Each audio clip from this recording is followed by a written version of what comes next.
Jumped on today. It's not my normal day. It's Monday at 4 because I'll be out of town for 2 weeks, and I wanted to share the topic of chord voicings. I'm going to pop something on the screen just so we can get a basic understanding of chord voicings and their names. So let's click this on and let's chat about them a little bit.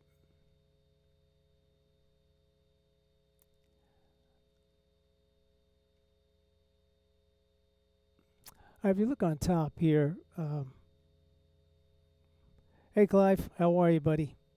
Good to see you. We'll be chatting about chord voicing. So I'm just starting. There's a page. I just want to, make an understanding of the terminology for chord voicings. All right. The top line is just our basic triads, which is a subject for another day. But if you look at the next group of chords, they're the seventh chords, and you have a C major 7 in root position. First inversion means the third in the bass, second inversion, and third inversion with the seventh in the bass. Now, they're called close position voicings, and I should probably notate that on this page. Close position voicings, the definition of that is they do not exceed an octave. So the lowest note to the highest note does not exceed an octave. And we'll talk more about that in a little bit when I do a demonstration about some chord voicings. But they're a tight sound. You know them on the guitar because the simple one is this one of a C major 7. That's a close position voicing. That's just right, in the order that they appear within one octave. All is well. And I'm glad you're joining me on a Monday. So anyway, that's a closed position voicing. Everything is within one octave from the lowest note to the highest note. So it doesn't matter what what inversion you're in. The lowest note does not exceed the highest note. So the sound is pretty tight. It's not a cluster, which is utilizing a lot of half steps when you have more notes to harmonize with, but in the simple terms of a 4-note, seventh chord.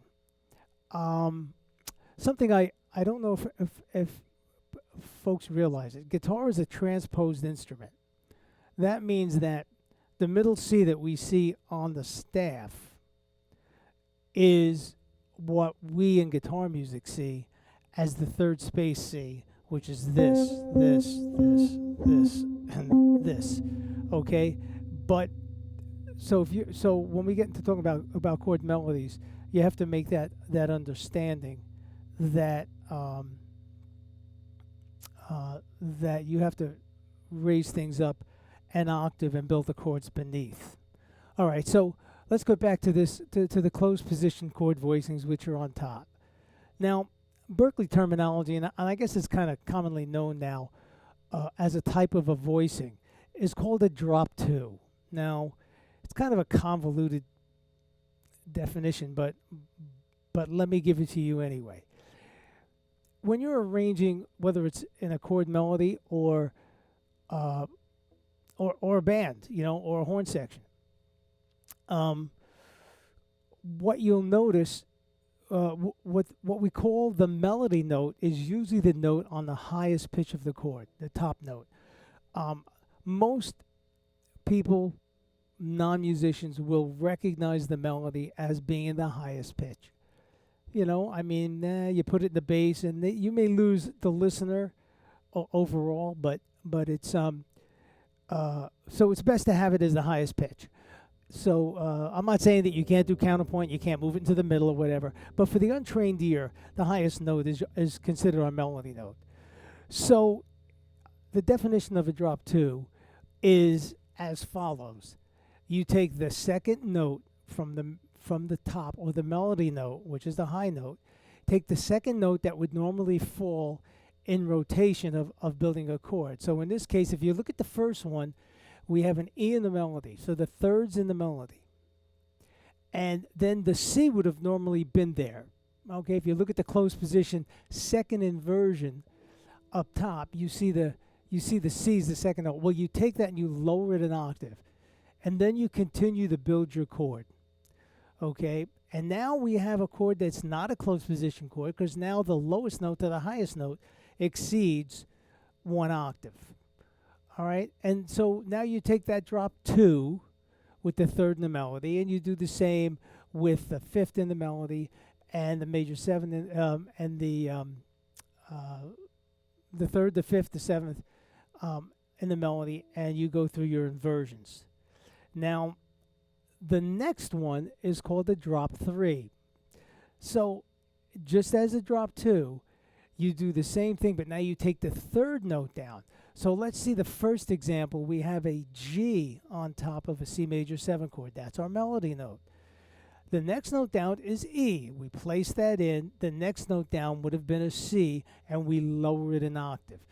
Now, what we have is we have a wider span of sound. So we started with a tight sound, all in order. Then we went to something a little wider, and then something even wider. Because now look at the space, okay, between our bass note and the next tone is a major 7th. Okay, so we're really expanding the overall range of the chord. Now, I chose these first ones in each of these orders because they're the most user-friendly chord voicings that we all know. I'm assuming we all know. But if you don't, I'm going to show you what would happen if I were to start out with a closed position chord voicing. Okay, now they're very usable. They have their application. You're not going to be using the closed position chord voicing when the band is kicking butt and the tempos are ridiculous. Now you might use them when you're playing behind a singer, and you want that nice Celestian harp type sound. But let's just take a look at a C major 7 root position 4-way close. That's everybody's favorite major 7 chord. Color My World. Okay? Now, when I start to create other chords here by understanding our formulas, okay, which I will put on the screen as well. Where is my... I gotta track that down. But I don't want to slow things down here. So anyway, the formula for a C major 7 chord, root, 3rd, 5th, 7th, right? Now, if I'm making this a dominant 7th chord, we have to then lower the 7th, which is this. Now it's 1, 3, 5, lowered 7 or flat 7. Now, if I want this to be a minor 7 chord, I got to do this. So you can see it becomes a bit cumbersome. And does it have its application? Of course. But it's not going to be happening when I'm sitting there doing and playing in a faster tempo. Okay? So that's the reason why I started with the drop 2 with the 3rd in the melody right now, and a drop 3 with the 5 in the melody, because they're two fingerings that I think most everyone is aware of. At least I would think so. So this is my drop 2 with 3rd in the melody, and this is my drop 3 with 5 in the melody. Very common forms. Now, let's read that chord. I'm going to lose this now. We don't need to see this any longer. Okay. Let's use that same chord. Now, with drop 3, because of its interval relationship between the notes of the chord, it could use it could be accommodated on 4 strings. Okay? As we saw here, it's on the middle 4 set. Okay? Now, that doesn't mean, like a piano player, that you cannot extend and add and duplicate notes. That's fine. Like a piano player has 10 fingers, he can fatten it up or thin it down. But the essence of this chord exists right here on 4 adjacent strings. So now that we know that, how many sets of 4 adjacent strings are there on the guitar? Well, this is not a quiz. There are 3. The lower 4, the middle 4, and the high 4.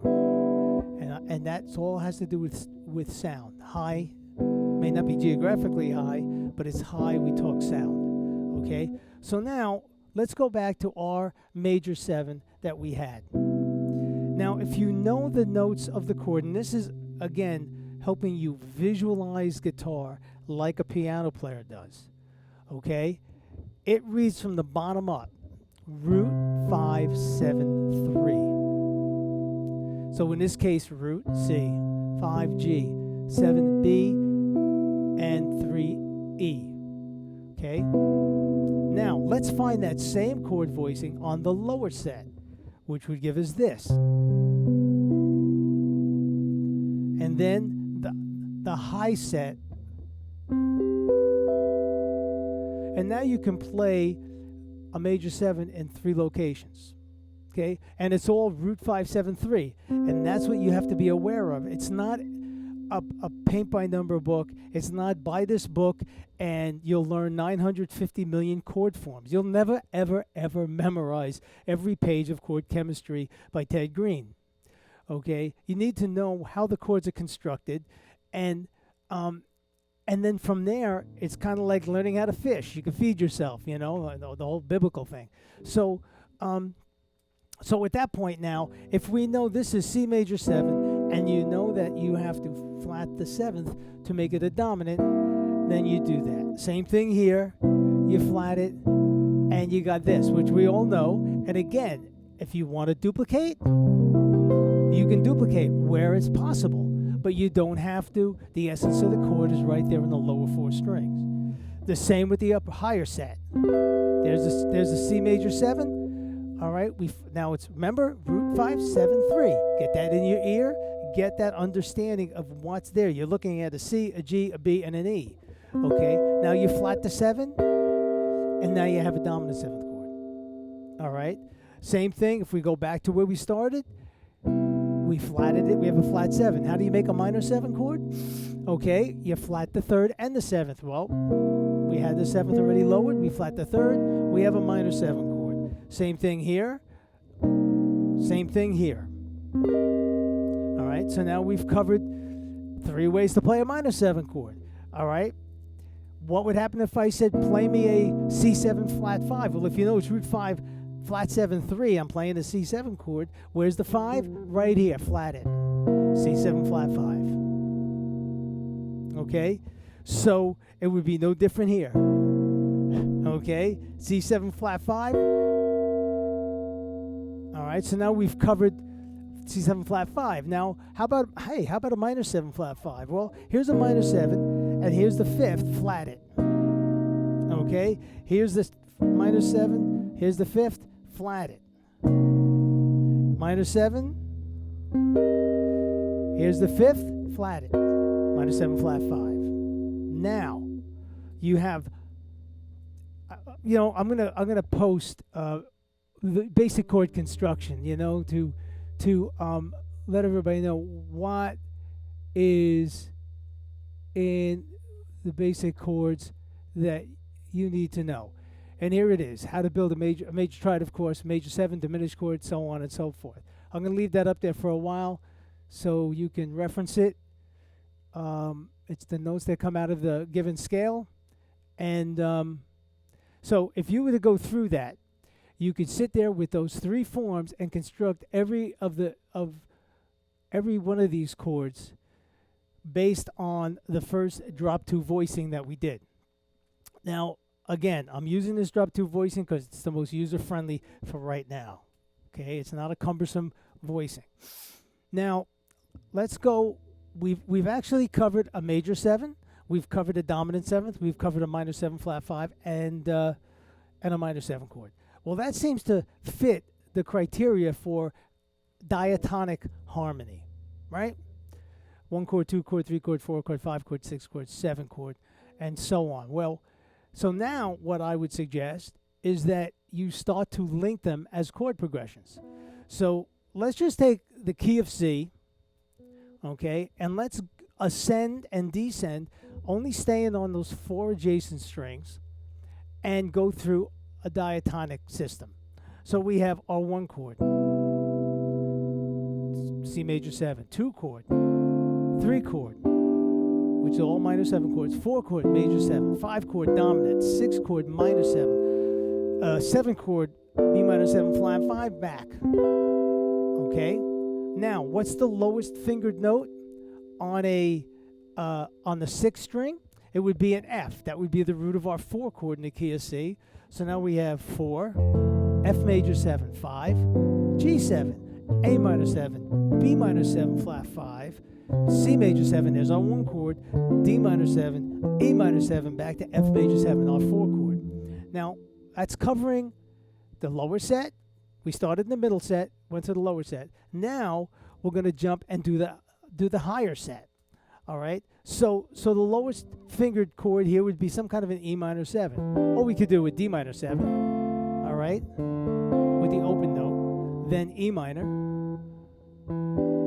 F major 7, G7, A minor 7, B minor 7 flat 5, C major 7, which is the form we did when we first jumped in, okay, and then D minor 7, and it just repeats. So we've covered diatonic harmony. From there, you work on common chord progressions, and you try to stay within, unless you want to move around, bounce around, you can stay within a certain area, a certain region. 1, 6, 2, 5, okay?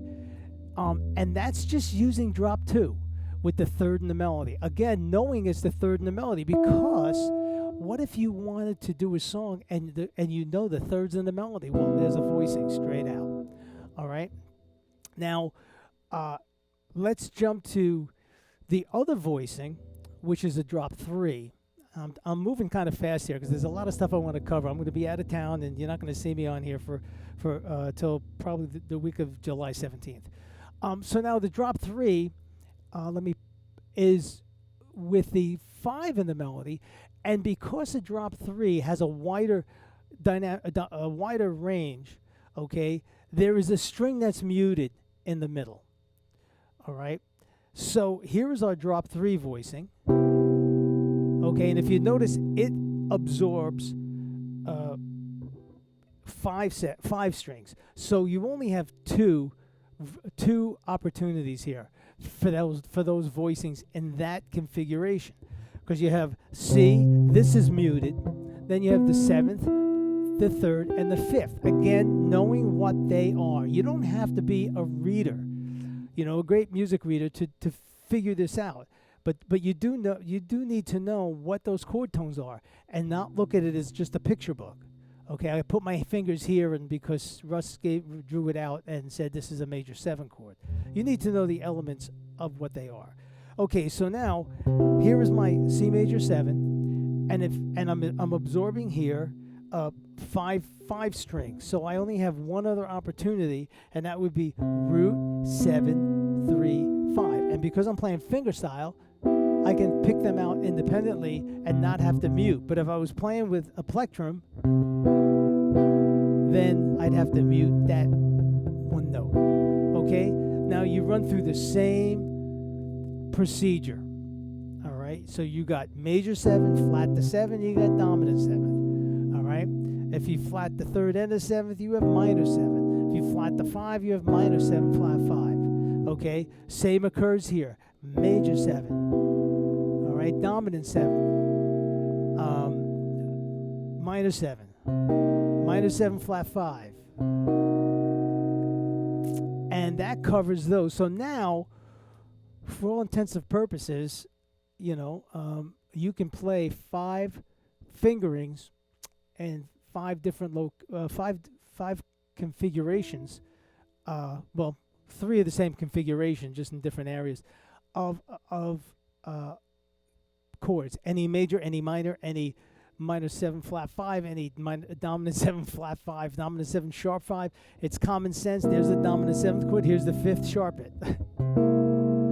All right, again, these are only 2 voicings. We haven't discussed going through the whole realm of every inversion of these chords. I chose these 2 because they are the most user-friendly.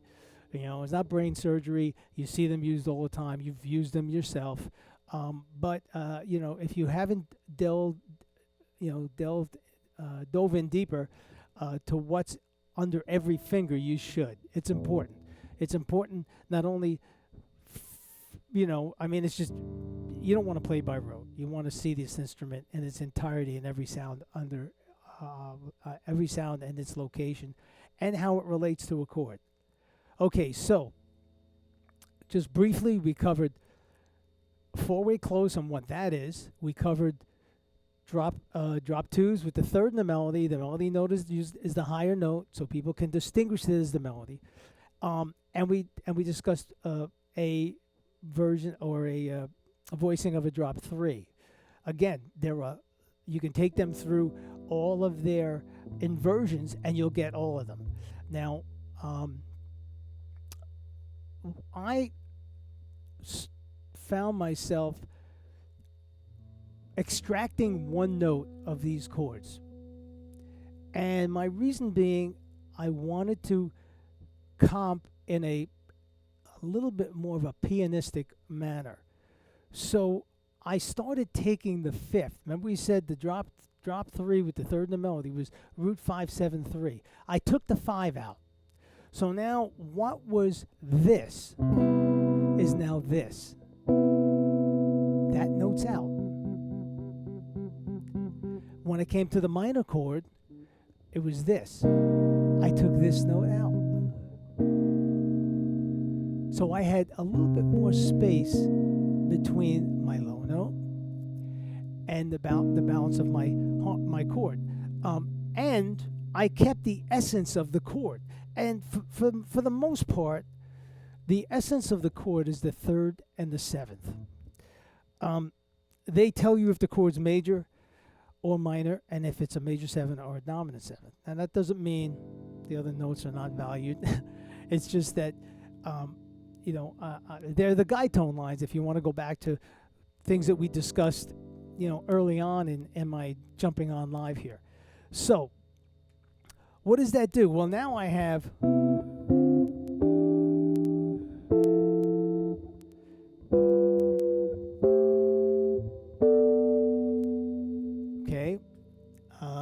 so it gives you a little bit more of a pianistic sound. I tend to, when I play fingerstyle, I'm not talking about Wes Montgomery thumb technique. I'm just talking fingerstyle. I seem to approach the guitar pianistically, and when I play with a flat pick, I kind of approach it, if I'm doing single lines, as more of a sax player or percussive horn section. Anyway, that's my own personal take on how I guess I perceive my own playing, if there is such a thing. Anyway, okay, so now I've taken the 5th out of here, okay, and it kind of lightens up the chord. Now, here is the difference. When I was in high school, I think one of the first standards I ever had to play in public was Satin Doll, and the chords were D minor 7, G7, D minor 7, G7, E minor 7, A7. Now, here's how it sounded when I first played it. Played the chord changes.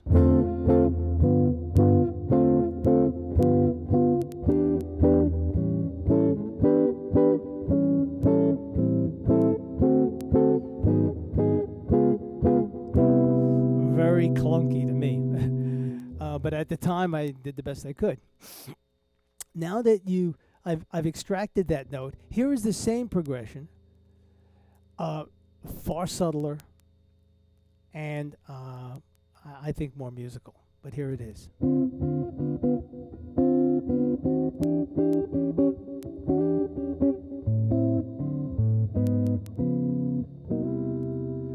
Okay, and if you notice, when I played D minor 7, which was this, okay, I just moved one note Here's what it is from the bottom up. It's the root, the flat 7, and the flat 3.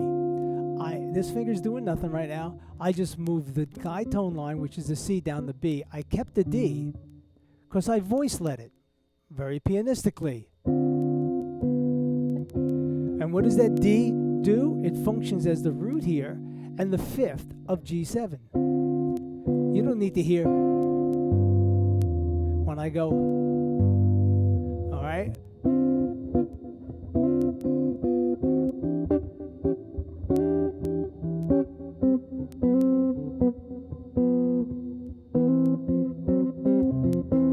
Okay, you don't have to hear those other things.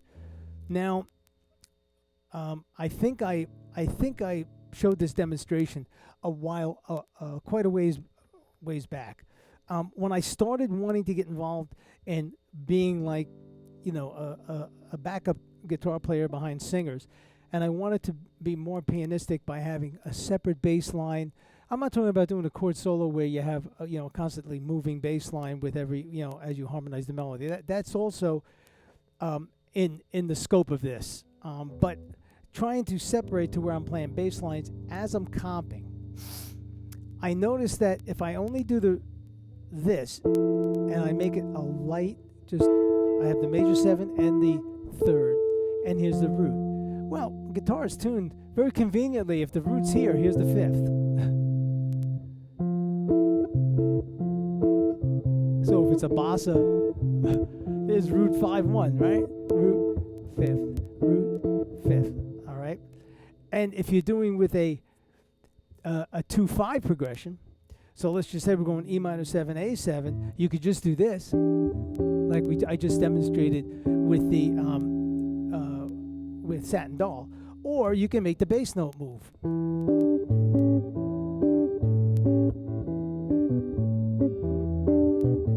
And what I do there, I went E minor 7, went to the 5th of E minor 7, and then down to the A7. All right, to satisfy that.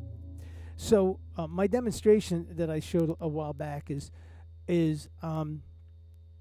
when I'm sitting down and I'm comping. A long time ago, when I got into this, I took the song Blues for Alice. It's a blues, but it's not your standard 12-bar blues. It's a 12-bar thing, but it's not your standard set of constant structure chord changes. Okay. And I played it with the full chord, and then I played it just isolating the guide tone, and then I decided I'm going to put a bass motion, some kind of bass motion to it. So here is the result of that. Here's the full chords.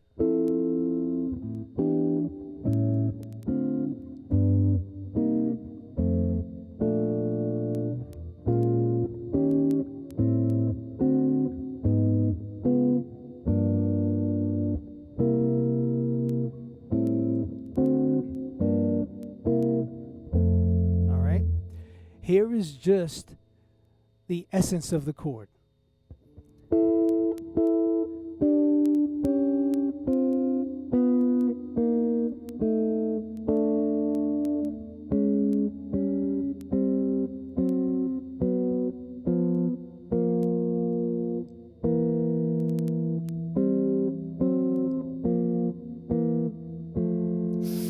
Now, since I'm playing fingerstyle, and I assign some kind of bass line to my thumb, then I will play the above accompaniment. Again, I haven't introduced the melody at this point. It's a bebop tune, so the melody's not there. But here's what I came up with.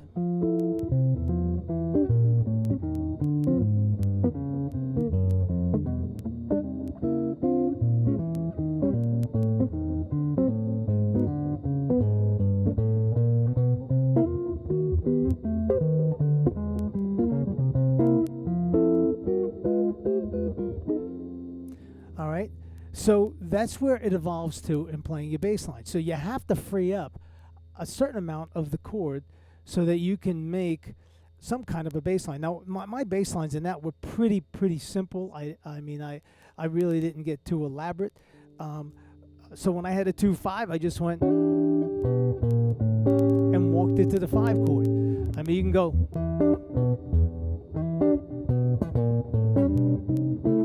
it can go a million directions. And on YouTube there are some unbelievably talented guitar players who have really, really investigated that. And Tuck Andrus with Tuck and Patty, he kind of wrote the book on some of this stuff, for sure. But there's Tim Leach, and so there's a lot. There's a lot you can be searching out on how to add the melody on top and so on. Now, my last topic is creating a chord melody. Now, I'm going to, well, first off, let me give you these. These are the things that we discussed. So these are the drop twos in major 7 and their locations. I'm going to leave these up for a second so you can reference them back and see them. So when you want to delve back into this in weeks to come or years to come or however long it exists on YouTube. All right, so that's the one for drop 2s. I'm going to also pop on drop 3s that I charted out here. Okay, and there is the drop 3s that we discussed. So you can see it's root 5, 7, 3 on the drop 2s, thirds in the melody. I notated that on top, and the fifths in the melody on the drop 3 right now. And they're pretty traditional fingerings. This is not, not brain surgery. But you can make a lot. You can make a lot of music with just these without investigating other great voicings and adding tensions and adding 9s and 11s and 13s and sharp 11s and flat 5s. I mean, it's endless. So, all right, let me click these off, and let's discuss now creating a chord melody. And I chose this tune. I've played this a zillion times. But let's just look at it. Now remember, if you're gonna create this and you're gonna want to write it out, if you're so inclined, the melody has to go up an octave. Okay? And I would, if you do more and more reading, or you're playing through a book of the real book or the not so real book or whatever, get into a habit of reading your music up an octave, because that's where it belongs. So when I see that B flat, that first note, I don't play it where guitar music, if you bought like the Mel Bay book, there. No, that's this. That's what I see. So I automatically make that flip of going up an octave. All right, that's an important thing. At least we're not horn players that have to transpose because we're in B flat or whatever. We're still a concert instrument, but guitars transpose an octave higher. So, all right. So let's take a look at this. Let's just do a quick analysis of what we see in this tune. All right. There's a pickup. It doesn't have a chord to that pickup, and it's the note B flat. Well, it is going to be 5 taking us, or some kind of a dominant chord that's going to resolve us to E flat major 7. All right. In this case, it's a B flat 7 of some type. Now, you'll find you'll have your own. Once you get more and more into this, you'll have your own little approaches. Now, I look at that chord and I go, well, it's the roots in the melody. So what am I going to do? Play a B flat triad or B flat 7? I could. Okay, I mean, it's there. But I tend to want to make that like an augmented 7th chord. It has a little bit more of a finer nature to it. Okay? And now my first chord, now that I land on the E flat, the first note is the 6th. It's not even the major 7. The major 7 doesn't even, it appears as the second note, okay, with the D natural, but it hits right with the 6th in the melody. So I'm going to go, all right, a little 3-note voicing. It's an E flat 6. E flat, G's the 3rd, and there's the 6th. So I got, and now I go to the major 7 while the other chord's ringing. And then I go to an E flat triad, and then I go to the 9. All right?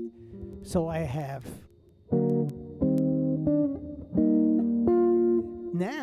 here's my drop 2 with the third in the melody, because the third's there. It's the G. Oh, okay. And then, all right, I could go,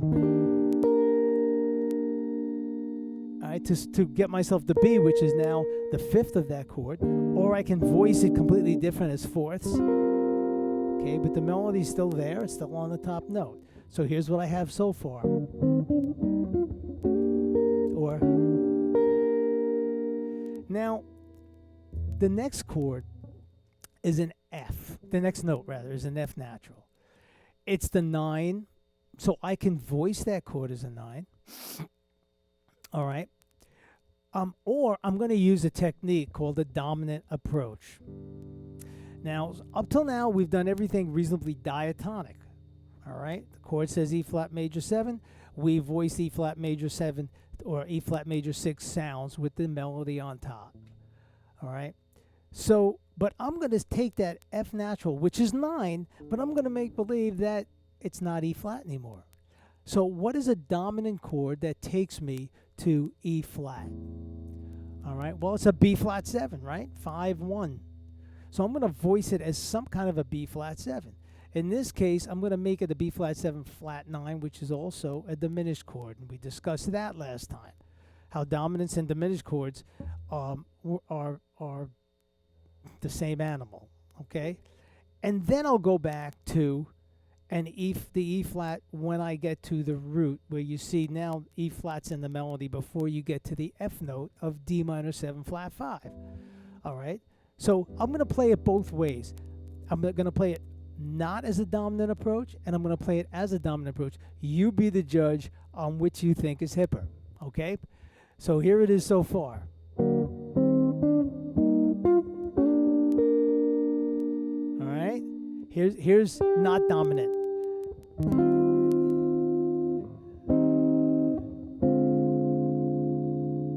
I'll give it to you again. Not dominant. It's pretty. It works. Major 9. That's pretty. Or, right, do a full voicing in fourths. All right, or that's a C minor 7, which is the same as an E flat major 7. All right, they're partners.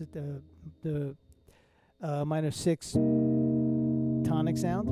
Okay. Now here it is as a dominant. So when I hit the F, you're going to hear a dominant sound that's going to kind of pull me away and then bring me back. Just another approach. And again, if you're so inclined to write horn parts, it's the same techniques. This is just arranging techniques. All right. So here it is again. Top line. I'll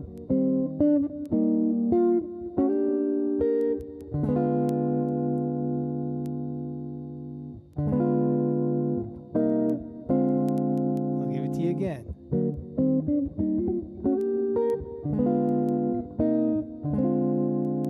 Has a different pull to it. You're hearing this. Okay. Sorry.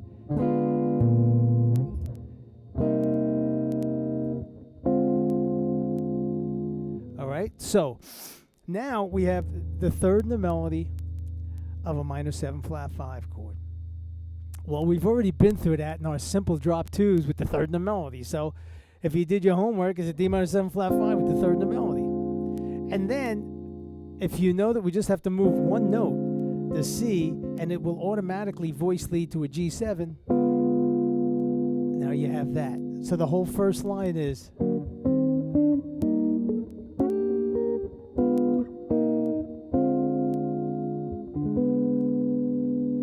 That's not elaborating much at all, but the melody's there, and you've harmonized it. And you've had two options, dominant approach or not dominant approach. Okay? Now, I didn't do any bass lines with it. You know, I just played it straight and voiced the chord accordingly. I put one little technique of a dominant approach when I hit the F. You could use that dominant approach. You don't have to. You can use it. You could use a diatonic approach, on which case you could play the chord that's in their diatonic system, which is a D minor 7 flat 5, which is a 7 minor 7 flat 5 chord in the key of E flat.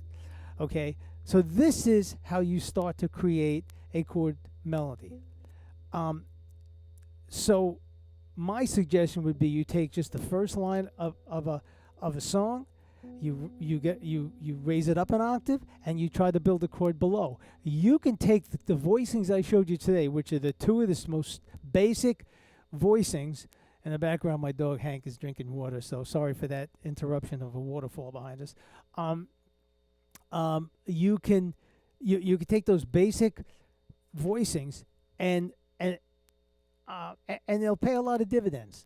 All right, and that's again without making them simpler forms and playing bass lines with it. All right.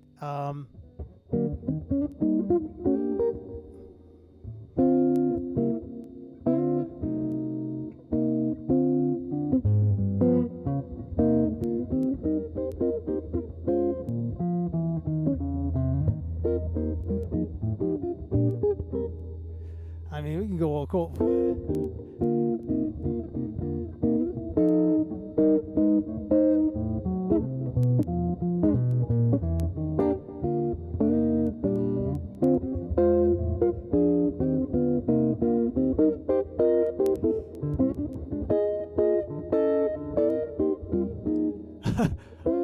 I can go crazy with this.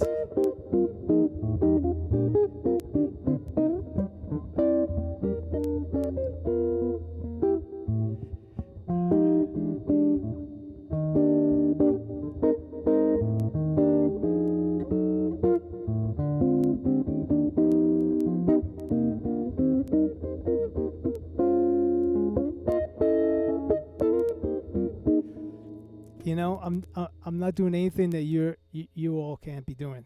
I'm just seeing the melody, playing the changes, accompanying it at the same time, and stretching out. I heard something towards the end there I didn't do. Yeah.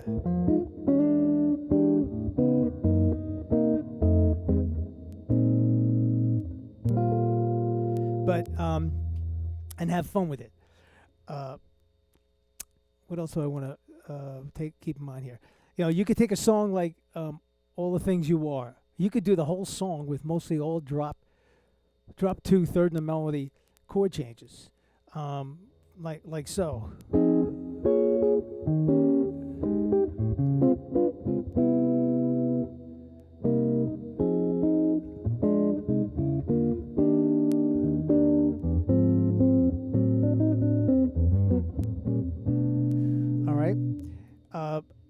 So that's my bit on how you can start to create chord melody. Now I just want to give you some little food for thought. You saw me doing, and I do it quite often. I go. All right. So what did I do? I went back to my 3-note voicing. Okay, which is C minor 7. It came from here. I took away the 5th. I did this. Then I did dominant approach, which is some kind of a G7. Okay, in this case it's a diminished chord, and we know that diminished chords could be 4 different dominant 7th chords. Okay, taking me back to C minor, but this time I did C minor in the second inversion of that. All right, so here's how it went. All right, and here's the G7 again. And here is another C minor. So here's my target, C minor, C minor, C minor. And I walk the bass line through. Okay? And every note was, if you notice, D is part of a G7 if I want it to be. Okay? F is part of a G7 if I want it to be. All right? Or I can just voice it all as C minor.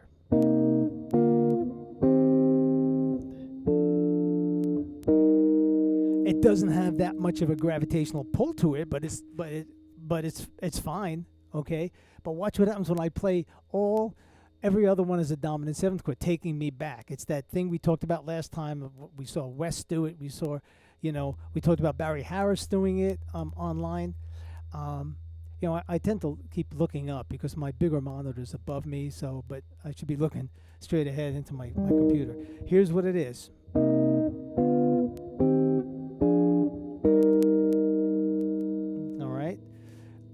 So that's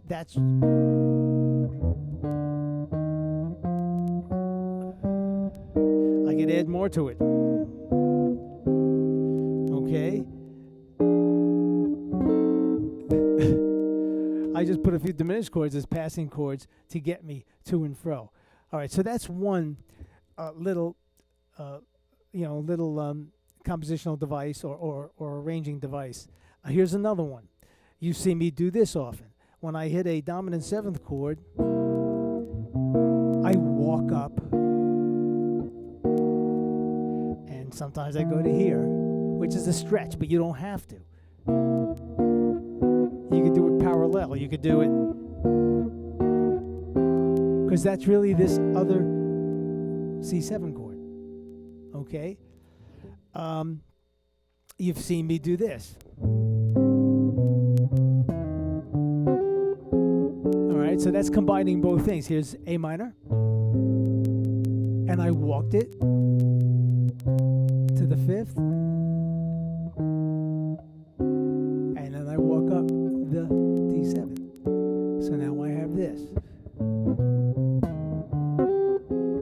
And if you look at my right hand, I sometimes make it too a little too habit forming, but I pop to one note.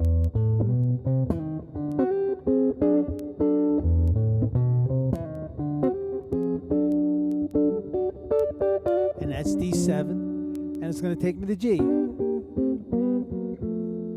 All right. So these are little things that help you, and that's not even counting taking little, single line breaks when you're doing it.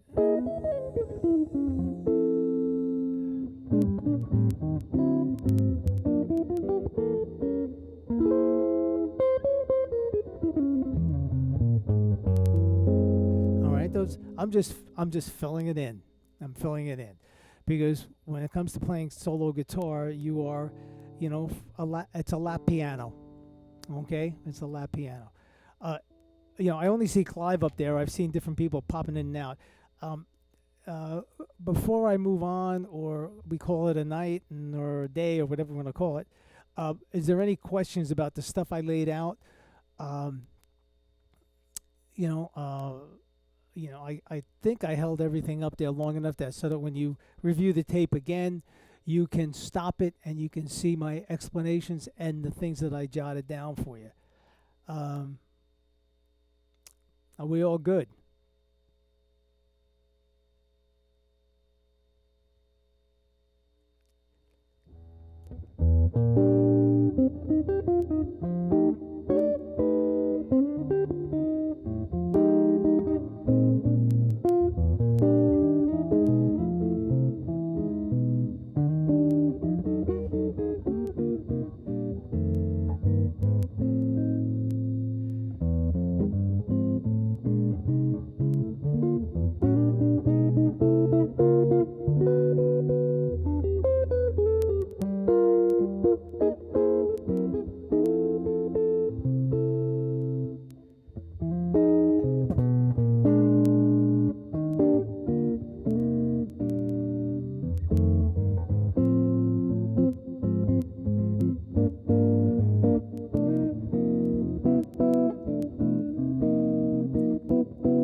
So we're all good, right? We're okay with this stuff. All right, you won't be seeing me on here for the next 2 weeks or so. I don't know what the topic's going to be next time. If you guys have any suggestions or any questions or stuff you want me to elaborate on,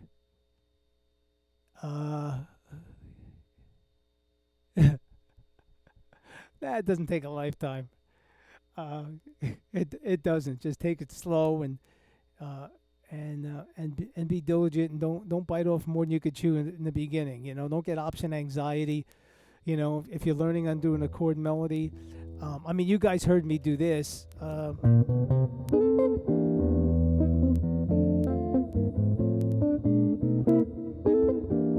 just wanted to play the song, and I just kept trying to find out, okay, what's the bass player going to do, and I added that, and I filled it in. I did do a lot of gigs where I had to play 4 hours or more of solo guitar, and I used to challenge myself and not stop between tunes and see if I could just keep the momentum going for the whole 4 hours. Every once in a while, I'd even try to avoid a bathroom break if I could, just as a challenge. That's the athlete part of my stupidity or my thick-headed Italian skull. But um, you know, but hey, thank you. We're going to be down in Florida, actually, going to my house in St. Augustine. So we're getting out of New York and heading down there. So if anybody's in the Florida mode, St. Augustine's a very happening place. Go investigate. It's kind of like New Orleans, but with the ocean. Anyway, if anybody is working on a tune, in any way, shape, or form, whether it's how to improvise on it, how to harmonize it, how to do anything, get back to me. Get back to me. I'd be happy to make that part of one of my my weekly things, and we could pick it apart ourselves. And believe me, I learned just as much passing this stuff on to you all, as you may by receiving it. And also keep in mind, if you didn't get a chance to see it this past Saturday, every so many Saturdays I'm doing a guitar chat at noon. This Saturday was with my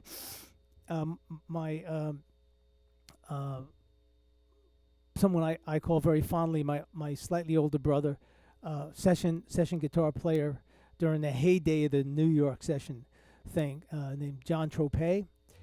We had a great chat. We talked about all the things of all the different people who are on that scene. So you might want to look at that and give it a thumbs up. It was a great chat, and John's a wonderful guitar player, and we used to do a trio with me, him, and a number of unbelievable bass players. So anyway, give a thumbs up on this. If you like all this stuff, I'll be back with more. You'll see what I'll be chatting about next time. Maybe we'll go back, to the blues again and elaborate more on that. Maybe we'll go back to guide tones. Maybe we'll go back to, I don't know, right hand picking techniques and right hand fingerstyle techniques. I have some books I can refer you to if you want to get the discipline of the right hand. I was fortunate to study both plectrum guitar playing and fingerstyle and played tons of classical guitar. And I didn't do it to be a concert classical guitar solo. I loved the pieces I played. I did it for the discipline, to put this towards the contemporary guitar.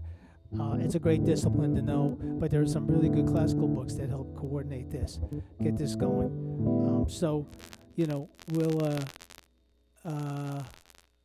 I'm glad you liked the Tropez thing, man. He may be coming down to Florida to hang with my wife and I, and him and his wife may be joining us down there. We had a great trio, and maybe we'll be doing that again too soon. Anyway, so everybody have a great weekend coming up, although the weekend's still quite a ways away. Stay safe, and thanks for popping in. Pass the word. I enjoy doing this, and if I can help anybody jump a rung on a ladder, it helps me jump a rung on a ladder. All right, so I'm just gonna mess around a little bit, and then I'll catch everybody on the flip side. Stay safe.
All right, everybody, whoever's still there, stay safe. See you soon.